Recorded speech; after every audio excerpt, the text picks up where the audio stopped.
Mesdames et messieurs, bonsoir. Découvrons ensemble les grandes articulations de ce journal.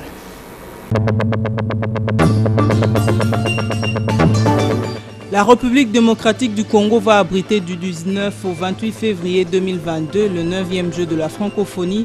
Cette précision a été donnée par Didier Chiyoyo au représentant du chef de l'État Félix-Antoine Tshisekedi Tshilombo en matière de jeu de la francophonie à l'issue de la rencontre qu'il a eue ce mercredi avec le gouverneur de Kinshasa, Jean-Tini Ngobila.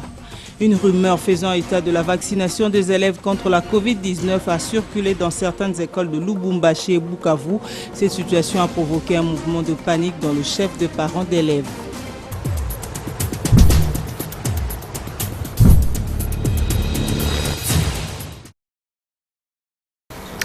Bienvenue à toutes et à tous. C'est depuis lundi 22 février 2021 que Samalou Kondé a démarré les consultations pour la formation du prochain gouvernement, mais l'on constate déjà des levées de boucliers au sein de partis politiques pour le partage de postes. Suivez plutôt cette analyse de Papi Katassi. Aussitôt nommé par voie d'ordonnance présidentielle, le successeur d'Ilunga Ilunkamba s'est mis déjà à l'œuvre. À l'immeuble Intelligence sous les boulevards du 30 juin où il a élu domicile, Jean-Michel Samalou Kondé Kyenge reçoit depuis le lundi de cette semaine des personnalités chefs des partis politiques. À voir les images, l'ambiance est plutôt joviale. L'union sacrée, nouvelle vision du chef de l'État oblige les politiques congolais apparemment sur leur visage dégage l'image des personnes qui sont déterminées à relever les défis et à permettre à Fachi de bien finir son quinquennat. Mais dans les fonds, triste est de constater que c'est la politique de chasse au pouvoir, plutôt chasse au poste qui anime l'effort intérieur de nos politiques. Que ce soit CCUI, PPRD, CODE, MLC, Ensemble pour la République, Alternance pour la République, UDPS, j'en passe et les meilleurs, tout le monde évoque les poids politiques, un concept difficilement explicable et qui éloigne les critériums chers au président de la République dans le cadre des responsabilités politiques au sein de l'exécutif national. Même si les nouveaux locataires de la primature insistent sur les critères tels probité morale, compétence et expertise, on a l'impression que le reste de la classe politique ne les suit pas. À l'image du dernier coup de gueule de l'élu de la Lukunga, Ntambo Eliezer, Dindeko Eliezer, qui face à la petite glouton des chefs des partis politiques demande à ce que les 250 députés nationaux qui ont défenestré l'ancien speaker de l'Assemblée nationale, Janine Mabunda Lioko Moudiaï, puissent être privilégiés lors de la formation du gouvernement au risque de l'implosion de l'Union sacrée. Tout le monde veut être dans le festin alors qu'il y a peu de place dans les bateaux Samalou Kondé. Que faire alors? Face aux multiples demandes des uns et des autres pour faire partie de l'équipe gouvernementale, chacun a sa formule. La dernière, c'est celle d'un ancien député ministre Basile Longo, qui propose à des termes clairs la signature d'un contrat de performance entre les candidats ministres et les chefs de l'État via les chefs du gouvernement. Vous voulez travailler dans ce gouvernement? Oui, engagez-vous devant Dieu, devant les hommes, devant le président de la République, devant le premier ministre, chef du gouvernement. Et vous signez ce qui suit. Je m'engage librement, suite à mon esprit managérial et confiant à mes compétences et capacités à la tête du ministère de... J'accepte de verser au compte du trésor public 300 millions de dollars. À défaut de ne pas réaliser cette assignation, j'accepte librement mon limogeage du gouvernement 6 mois après. Comme on peut le constater, l'équation est difficile, très difficile pour Jean-Michel Samalou Kondé. À voir les origines, voire la nature de la classe politique congolaise, il y a lieu de craindre la suite des événements. Mais l'amour de la patrie, la soif de servir les autres, les besoins de changement doivent habiter nos politiciens pour faire redécoller la RDC qui se trouve au fond de l'abîme. Vous le savez, les activités au niveau des universités ont démarré depuis le lundi. Aujourd'hui, Popol Zakao et Papi Katasi sont allés faire le constat dans quelques universités de la capitale. Reportage. Après 2 mois de suspension des cours dans toutes les institutions universitaires à travers les pays à cause de la présence de la deuxième vague de la Covid-19, les étudiants se sont dépêchés pour ne pas se mettre en retard de reprendre le cours malgré le calendrier académique réaménagé par le ministre des tutelles. Pour cet institut universitaire, son directeur général, le professeur Eugène Bitendi Tontila, a poussé un ouf de soulagement en promettant de concentrer toutes les activités en peu de temps. Nous nous sentons tous soulagés par la reprise des activités. Nous avons perdu beaucoup de temps. Maintenant, nous devons confiner, si vous voulez, concentrer toutes les activités en peu de temps pour les terminer. Nous ne pouvons que suivre l'instruction de la hiérarchie, mais à l'interne, nous allons nous adapter pour que nos étudiants soient très bien formés. Pour lutter contre la Covid-19, toutes les mesures barrières doivent être scrupuleusement respectées. Si vous faites le tour des salles, vous allez voir que tous nos étudiants ont les masques. Tous sont comme des chirurgiens dans des salles d'opération. Donc, le respect du port du masque et des rigueurs, la distanciation sociale, on la gère, étant donné l'espace et l'environnement. Et puis, il nous faut évidemment disponibiliser des gels pour désinfecter les mains et puis les lieux pour nettoyer les mains. L'éducation faisant partie de l'un des piliers du développement d'une nation, la reprise des cours a été saluée par tous. La rumeur sur la prétendue vaccination des élèves a sémé un climat de psychose dans différentes écoles à Lubumbashi. Le cas est de communes de Kenya et de Kamalondo où plusieurs parents se sont précipités pour récupérer leurs enfants avant même l'heure de la sortie. Le constat a été fait par Junior Kaniki. À Lubumbashi, c'est une débandade totale dans différentes écoles des suites d'une rumeur qui s'est répandue la matinée dès ce jeudi 25 février 2021 comme une traînée de poudre faisant état du début de la campagne de vaccination contre le Covid-19. Ici, nous sommes dans les communes Kenya et Kamalondo. Informés, les parents d'élèves ont accouru vers les écoles pour récupérer leurs enfants. Dans les écoles au centre-ville, la situation est similaire. Quelques parents trouvés sur place haussent les tons et mettent en garde les autorités sur une quelconque vaccination. Nous devons savoir les raisons des vaccinations de nos enfants et non les faire sans nous informer. Nous n'accepterons jamais. On ne veut pas que Batoto soit vacciné parce que nous, les parents, ne sommes pas informés. C'est après le passage des autorités provinciales dans quelques écoles de la ville que le climat s'est apaisé. Les enfants qui étudient ici à Pendélé, on vient de nous alerter même qu'il y a le vaccin qui est entré déjà ici à Pendélé. En arrivant ici, nous avons vu le ministre provincial de la Santé qui était ici. Alors il nous a expliqué, pour les mesures barrières seulement, il nous prévient pour les mesures barrières. Qu'on prenne soin de nos enfants, qu'ils portent les masques, qu'ils se lavent les mains, qu'ils mettent les désinfectants. C'est ça. Les autorités ont demandé par ailleurs aux élèves de retourner en classe. La même rumeur s'est répandue au niveau des écoles, au niveau de la ville de Bukavu. Nous sommes là dans la province du Sud Kivu. Cette situation a provoqué une panique dans le chef de parents des élèves. Le sous-préfet de Bukavu, M. Innocent, a été joint au téléphone par notre rédaction. Il nous donne des éclaircissements quant à ce. Il y avait des mouvements là de barbarie. Qui avaient des fausses informations comme quoi il y a des vaccins qui seront vaccinés aux enfants et on est en train de passer dans des écoles pour vacciner et cela a causé à ce que les parents soient un peu paniqués. Et nous avions interdit aux parents et aux chefs d'établissement de ne pas laisser les enfants aérer parce que cela n'a jamais été à la République démocratique du Congo. Voilà, c'est ça, les parents ont été paniqués, ils devaient venir maintenant récupérer leurs enfants dans les classes, dans les écoles, pour que les enfants ne soient pas paniqués et ne soient pas vaccinés. Alors voilà, c'était ça le problème. Mais maintenant, il y a calme parce que les autorités provinciales de l'FPC, les autorités politico-administratives, ils ont passé pour calmer les parents et les chefs d'établissement. Non, c'est les gens qui voulaient seulement s'aimer des désordres. Il n'y a pas de vaccin, il n'y a pas de vaccin parce que nous-mêmes ne sommes pas informés. On n'a pas dit même les gens qui voulaient vacciner. Il n'y a pas de mouvement comme ça.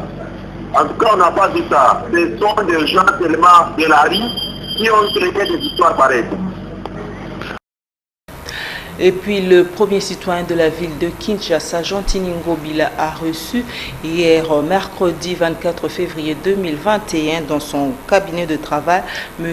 Didier Chiyo, qui est haut représentant du chef de l'État en matière de jeux de la francophonie. Ces derniers étaient venus solliciter de l'autorité urbaine son implication pour la réussite de 9e jeu de la francophonie sur le sol congolais. Sylvain Kapombo Bosengele pour la suite. Après la Côte d'Ivoire, la RDC et particulièrement la capitale Kinshasa va abriter les 9e Jeux de la francophonie du 19 au 28 août 2022. Confirmation de Didier Chiyoyo, au représentant du président de la République en matière des Jeux de la francophonie.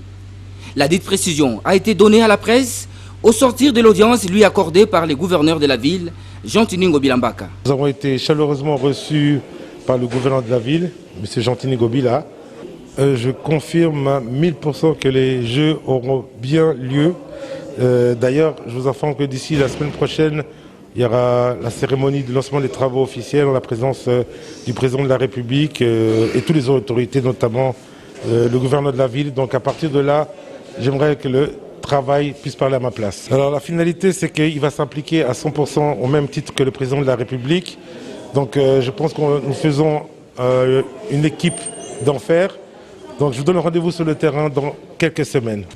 Les hauts représentants du président de la République s'étaient fait accompagner de la directrice nationale des Jeux de la francophonie.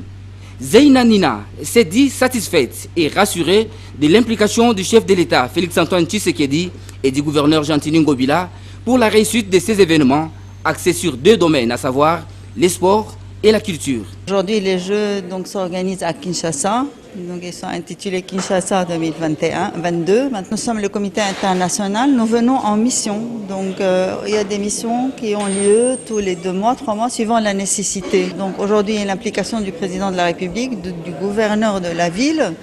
Donc, nous rassure. Il faut dire que le pays de Félix-Antoine Tshisekedi, reconnu comme riche sur le plan culturel, va mettre les bouchées doubles pour battre les records de ces Jeux organisés en Côte d'Ivoire, lesquels avaient récolté un franc succès en termes de participants et d'innovation. Kinshasa privé d'eau dans plusieurs de ses communes, alors que la régie des eaux s'enferme dans un mutisme inexplicable à la grande inquiétude de la population. José Moussangana pour la suite. Si le Nil n'avait pas existé, l'Égypte serait un désert. Et c'est grâce à cet unique fleuve qu'il ne se pose guère de problème de desserte en eau potable au pays de Pharaon. Cependant, la République démocratique du Congo, qui compte nombre de rivières et cours d'eau, vit comme si elle était en plein désert, alors qu'elle est parmi les superpuissances hydrauliques. Une réalité qui contraste avec ce que les Congolais en général, les Kinois vivent en particulier. Car l'on a enregistré d'énormes difficultés liées à l'approvisionnement en eau potable. Cette situation est constatée dans plusieurs communes de la capitale. S'agirait-il d'un problème lié à la tuyauterie, vétuste depuis l'époque coloniale et réclamée par la poubelle? Si les travaux se font, pourquoi alors il n'y a aucune communication à ce sujet? Les autorités sont invitées à se pencher sérieusement sur ce problème afin qu'une solution idoine soit trouvée le plus vite que possible et éradiquer cette incommunicabilité pour bien informer la population. En sport, sachez qu'un second nul pour le TP Mazembe de Lubumbashi en Ligue de champions africains de football. Les protégés de Moïse Katumbi Chapwe n'ont pu ramener qu'un seul point de leur déplacement du Soudan. Suivez plutôt le résumé du match avec Papi Katassi. Le TP Mazembe a subi et concédé quelques occasions sans abdiquer en première mi-temps où Ibrahim Moukoro a dégagé une certaine autorité. Les Soudanais ont surtout été percutants par leur côté gauche, mais ils ont constamment échoué par maladresse technique. En seconde période, les entrées de JJ Soudi ont apporté de la vitesse et plus de projections vers l'avant. Une attitude enfin offensive qui a fait reculer un Al Hilal bien faible et procuré au Corbeau les quelques meilleures occasions du match. Il pouvait s'imposer dans les derniers quarts d'heure, mais la finition était absente. Dans les contenus de ces matchs, il y avait certainement mieux à proposer pour sortir la tête de l'eau. Avec plus d'audace, de calme et surtout moins de déchets techniques, une victoire sur un très rugueux Al Hilal était tout à fait possible. Le TP Mazembe rentre avec un point et un carton rouge sévère sur son joueur camerounais Martial Zemba. Pour les prochains rendez-vous, le samedi 6 mars, dans son entrée de Kamalondo, le TP Mazembe reçoit le Sud-Africain de Mamelodi Sundowns. Et en même temps, le même samedi, l'ASV Club de Kinshasa ira défier les champions en titre à Cairo International Stadium face à Al Hilal du Caire.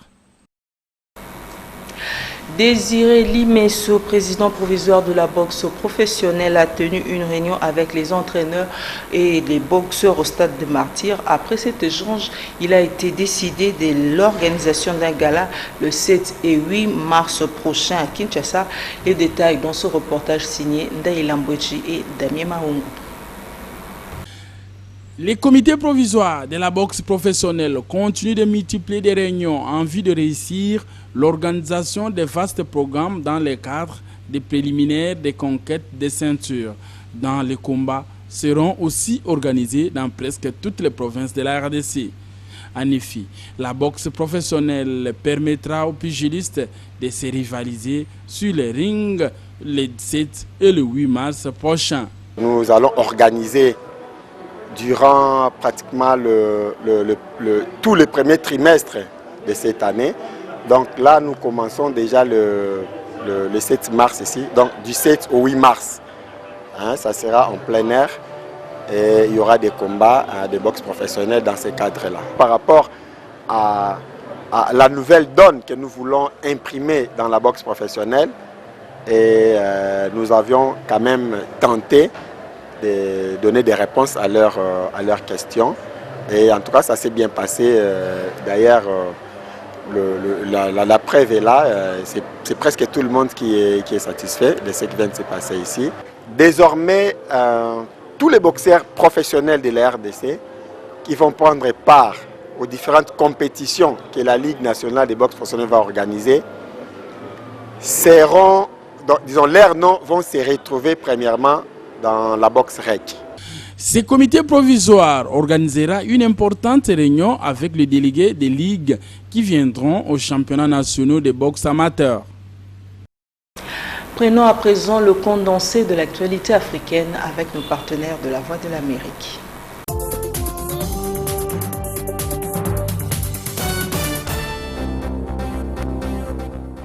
Au Niger, l'opposant Mahaman Ousmane revendique la victoire à la présidentielle avec 50,3% des voix.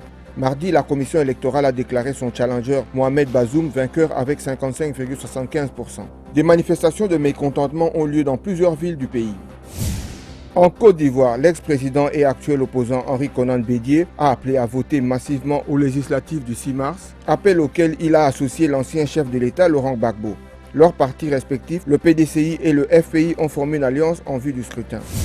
Au Nigeria, 16 personnes ont été tuées et des dizaines d'autres blessées par des djihadistes qui ont tiré au mortier sur Maïdougouri.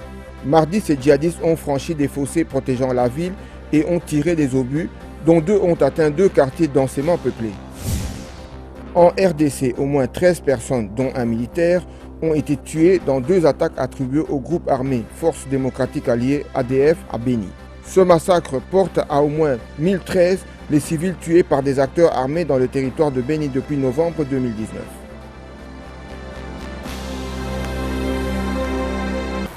L'actualité en dehors de nos frontières dans une sélection de James Katambwa. Peut-être bientôt un nouveau venu sur le marché de la vaccination. Le vaccin unidose des laboratoires Johnson & Johnson affiche des résultats prometteurs. Il a évité 100% des hospitalisations et des décès. 100% des hospitalisations et des décès. Il est efficace contre 85% des formes graves de la maladie. Ce sont donc des données très encourageantes. Après des études menées sur près de 40 000 personnes dans plusieurs pays, l'Agence américaine du médicament vient de confirmer son efficacité contre le Covid-19 ainsi que ses variants. Le vaccin présente aussi l'avantage considérable d'être plus simple à manipuler que ses prédécesseurs. Il est stable au réfrigérateur, il peut être expédié et stocké à la température des réfrigérateurs. Une fois arrivé à destination, il va être administré. Il est stable et réfrigéré pendant 3 mois. Des avancées saluées par le coordinateur de la gestion de la pandémie à la Maison-Blanche. Je pense que les progrès sont réels et nous nous réjouissons de continuer à travailler avec l'entreprise pour qu'elle accélère ses livraisons et sa production. Ce vendredi, une réunion du comité consultatif doit se tenir pour examiner l'autorisation du vaccin aux États-Unis et permettre sa mise sur le marché. Le contrat Johnson & Johnson prévoit la livraison de 100 millions de doses d'ici la fin juin. Mais nous nous efforçons d'accélérer ce calendrier de livraison. Les avantages non négligeables en matière de logistique en font un produit d'autant plus attendu. Aux États-Unis, plus d'1 demi-million de personnes sont décédées du Covid-19. La loi est finalement adoptée par le Parlement de Canberra. Elle entérine l'accord passé avec les géants du net. Désormais, Facebook et Google devront rémunérer les médias australiens pour la reprise de leur contenu en ligne. Après plusieurs jours de conflit avec le réseau social, le gouvernement a obtenu gain de cause et ne cache pas sa satisfaction. The purpose of the code and the purpose of the Morrison government's intentions of all along have been designed to sustain public interest journalism in this country. Pour l'entreprise de Mark Zuckerberg, c'est un virage à 180 degrés. Il s'engage à verser $1 milliard au secteur des médias sur 3 ans. Facebook vit principalement des revenus publicitaires et le conflit avec Canberra aurait pu à terme faire perdre des parts de marché importantes au réseau social. Pas vraiment de vainqueur donc dans ce bras de fer, si ce n'est peut-être le secteur des médias selon cet universitaire. Well, it will provide at least a bit more certainty and a few more journalist jobs in Australia, and that can't be a bad thing. La loi australienne sera-t-elle précurseur sur le sujet? Au Canada et au Royaume-Uni, des bataillons de juristes réfléchissent à la question. De son côté, Google s'est engagé à investir plusieurs dizaines de millions de dollars aux médias australiens pour la reprise de leur contenu. Le véhicule a effectué plusieurs tonneaux avant de quitter la route. Appelé sur les lieux de l'accident, c'est la police locale qui a averti les secours. Resté conscient, Tiger Woods a dû être désincarcéré par les pompiers avant d'être transporté à l'hôpital. Son pronostic vital n'est pas engagé.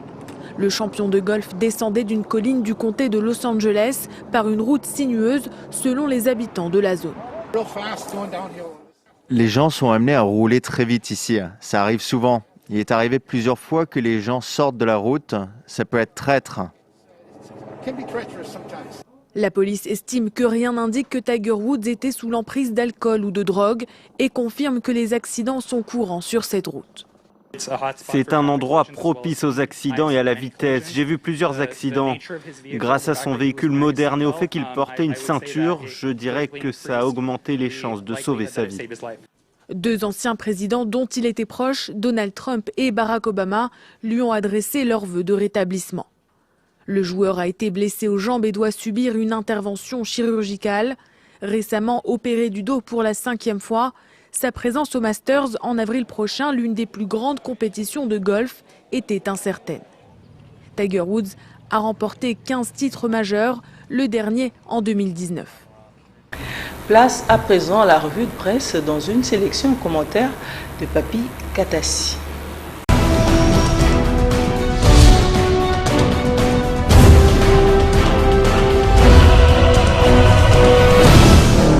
Commençons cette revue de presse de ce jeudi 25 février de l'année en cours par cet éditorial d'Ekileba Pok Ames du journal des Postes qui s'interroge: suicide collectif ou erreur universelle? Jusqu'hier, les suicides collectifs du pays étaient assurés par les trains du Panurgisme FCC. Aujourd'hui, Qui peut garantir que la capsule Union Sacrée n'est pas le nouveau véhicule de la même destination? La ruée vers l'Union Sacrée de la nation ressemble à la ruée vers l'or, nous dit notre confrère, dans un territoire où le métal précieux vient à peine d'être découvert. Comme en pareille circonstance, il s'est créé toujours des groupuscules pour gérer le travail, l'argent, le réseau d'acheteurs, les recrutements des trésors, etc., etc. Tous les orpailleurs ne sont pas logés à la même enseigne. Il y a ceux qui ont accès direct à la mine d'or et aux acheteurs, de sorte qu'ils connaissent les couloirs, les poids de la pierre et les prix réels. Pour notre confrère d'Union Sacrée, avec ses adhésions nombreuses et tardives, surtout de ceux qui viennent du camp FCC, charrie tous les espoirs et toutes les illusions de la classe politique transhumante qui se dénude aux yeux de l'opinion. Quasiment à mi-mandat, Félix Tshisekedi n'attend plus s'égarer tout seul, s'il rêve de sauver les pays de la dérive kabiliste. C'est ce qu'il craint aussi de se noyer seul dans ces eaux boueuses du Congo où l'on menait un accord non dévoilé et une coalition mortelle à plus d'un égard. Les quotidiens d'action pour la démocratie et le développement, la prospérité, titre à la une, consultation jour 3, Boussa, Mende, Mabaya et Roger Mwamba chez Samalou Kondé. Pour notre confrère, le Premier ministre Jean-Michel Samalou Kondé Kyenge a entamé ce mercredi 24 février 2021 sa 3e journée de consultation en vue de la formation du gouvernement avec la délégation du parti politique Avenir du Congo ACO qui a été conduite par le secrétaire général Roger Mwamba. L'Avenir du Congo entend faire ses propositions concrètes aux formateurs du gouvernement dans le but d'apporter sa contribution à l'action devant impacter sur la vie des Congolais, notamment en matière de sécurité, de santé ou encore des prises en charge médicales. Pour sa part, le quotidien L'Avenir revient sur le meurtre de l'ambassadeur Luca Tanasio. La thèse d'une attaque de FDLR se confirme, titre à la une. Selon notre confrère, à la suite de la réunion du Conseil national de sécurité présidée ce mardi par le président de la République, Félix-Antoine Tshisekedi Tshilombo, le gouverneur de la province du Nord Kivu, Caroline Zanzou Kassivita, a réuni ce mercredi le comité provincial de sécurité limité aux services spécialisés à la délégation présidentielle. Selon notre confrère, le gouverneur Caroline Zanzou a relayé les décisions prises par la haute hiérarchie au sujet du renforcement des mesures sécuritaires dans les zones rouges. Bras séculier de l'État dans sa province, le gouverneur du Nord Kivu s'est dit aussi favorable à une enquête par les services spécialisés pour renforcer les équipes locales déjà à pied d'œuvre pour démasquer les auteurs du meurtre de Kibumba. En attendant les résultats des enquêtes, les éléments préliminaires irréfutables confirment la thèse d'une attaque terroriste par des FDLR. Sur la carte sécuritaire de la province, l'endroit du meurtre à Kibumba est fiché comme les bastions de ces forces négatives, mais aussi réputé l'endroit le plus dangereux du tronçon Goma-Rutshuru. Fin de cette revue de presse, au revoir et à demain.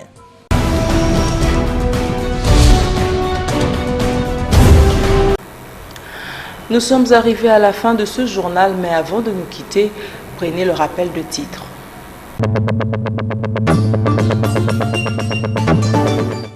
La République démocratique du Congo va abriter du 19 au 28 février 2022 le 9e jeu de la francophonie. Cette précision a été donnée par Didier Chiyoyo au représentant du chef de l'État Félix-Antoine Tshisekedi Tshilombo en matière de jeu de la francophonie à l'issue de la rencontre qu'il a eue ce mercredi avec le gouverneur de Kinshasa, Jean-Tini Ngobila. Une rumeur faisant état de la vaccination des élèves contre la Covid-19 a circulé dans certaines écoles de Lubumbashi et Bukavu. Cette situation a provoqué un mouvement de panique dans le chef de parents d'élèves.